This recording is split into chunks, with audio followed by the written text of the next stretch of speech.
चालण्याचे फायदे. चालण्यामुळे होतं काय, किडनी, हार्ट आणि ब्रेन हे रिदममध्ये येण्यास मदत होते. हे कसं होतं तर स्वेटिंग हे चालण्यामुळे खूप जास्त होत असतं. त्यामुळे मेदधातू हा प्राकृत होतो.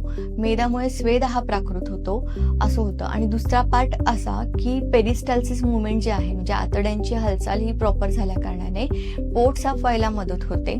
त्यामुळे टॉक्झिन्स जे आहे ते मलाच्या थ्रू आणि स्वेद म्हणजे जे काय स्वेटिंग आहे त्याच्या थ्रू हे बाहेर गेल्याने किडनीवर जो येणारा लोड असतो तो कमी होतो.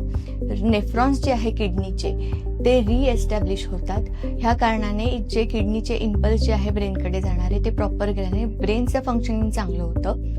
आणि लास्ट वन की हार्टचं पंपिंग हे प्रॉपर झाल्या कारणाने हार्टचं फंक्शन हे प्रॉपर व्हायला मदत होते. तुम्हाला हा व्हिडिओ आवडला असेल तर नक्की शेअर करा, लाईक करा.